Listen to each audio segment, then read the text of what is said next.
दोस्तों, आज हम इस वीडियो के जरिए टेलीफोन के आविष्कार का इतिहास जानने की कोशिश करेंगे, जिसके आविष्कार के बाद दुनिया में संचार का एक नया अध्याय लिखा गया। शायद आप जानते ही होंगे कि टेलीफोन का आविष्कार अलेक्जेंडर ग्राहम बेल ने किया था।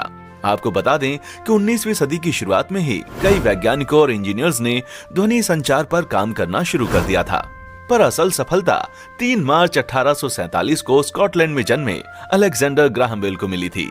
आपको बता दें कि किसी भी आविष्कार में किसी एक व्यक्ति का योगदान बताना शायद गलत होगा। टेलीफोन के आविष्कार का इतिहास भी बहुत ही लंबा और पेचीदा रहा है। टेलीफोन के आविष्कार के इतिहास में जिन इंजीनियर्स का योगदान माना जाता है वो हैं एंटोनियो म्यूसी, एलिशा ग्रे और अलेक्जेंडर ग्राहम बेल। हालांकि इन तीनों में से टेलीफोन का पहला आविष्कार किसने किया था ये आज भी कॉम्प्लिकेटेड है, लेकिन 7 मार्च 1876 को ग्राहम बेल को टेलीफोन का पेटेंट मिल गया था, इसलिए उन्हें ही टेलीफोन का असल आविष्कारक माना जाता है। इन तीनों से पहले भी कई खोजकर्ता और इंजीनियर्स ने ध्वनि संचार पर काम करना शुरू किया था। सन 1667 में रॉबर्ट हुक ने स्ट्रिंग टेलीफोन का निर्माण किया, जिसमें साउंड वेव स्ट्रिंग के मैकेनिकल वाइब्रेशन से एक जगह से दूसरी जगह ट्रांसफर होती हैं।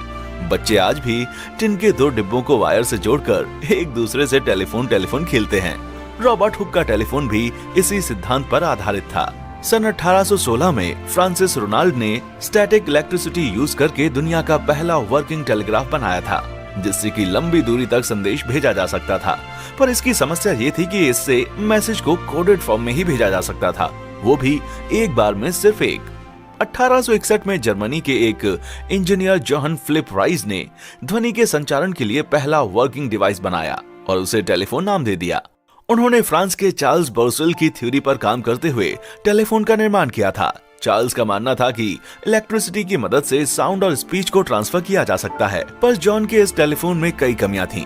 इसमें सिर्फ एक ही तरह से संदेश को भेजा जा सकता था और इसकी साउंड क्वालिटी भी बहुत अच्छी नहीं थी, जिस वजह से उनके आविष्कार को कोई खास पहचान नहीं मिल सकी।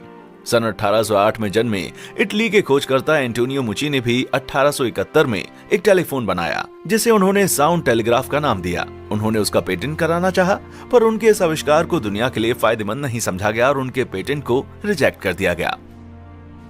अलेक्जेंडर ग्राहम बेल को ध्वनि विज्ञान में शुरुआत से ही रुचि थी, क्योंकि उनकी माँ और बीवी दोनों ही बहरी थी और इसीलिए उन्हें ध्वनि पर काम करना हमेशा ही प्रेरित करता था। ग्राहम बेल ने 1871 में टेलीफोन पर काम करना शुरू किया था। उन्होंने इस कार्य के लिए एक सहायक भी रखा था, जिसका नाम था थॉमस वॉटसन। इसने ग्राहम बेल के टेलीफोन के आविष्कार में काफी मदद की। ग्राहम बेल ने हार्मोनिक टेलीग्राफ पर काम करना शुरू किया था, जो कि एक प्रकार का डिवाइस था जिससे एक साथ मल्टीपल मैसेज ट्रांसमिट होता था। उन्होंने इस पर काफी सुधार किया और फिर उन्होंने एक साधारण सा रिसीवर बनाया जो इलेक्ट्रिसिटी को साउंड में बदल देता था। 7 मार्च 1876 को ग्राहम बेल ने एक पेटेंट फाइल किया और अपने आविष्कार के बारे में दुनिया को बताया। इसके बाद उनके पेटेंट को अप्रूवल मिल गया और अलेक्जेंडर ग्राहम बेल को आधिकारिक तौर पर टेलीफोन का आविष्कारक माना गया। लेकिन ग्राहम बेल के पेटेंट फाइल करने के सिर्फ 2 घंटे बाद ही अमेरिका के एलिशा ग्रे भी पेटेंट फाइल करने के लिए पहुंच गए, पर तब तक काफी देर हो चुकी थी। एलिशा ग्रे ने ग्राहम बेल पर उनकी तकनीक चुराने का इल्जाम भी लगाया।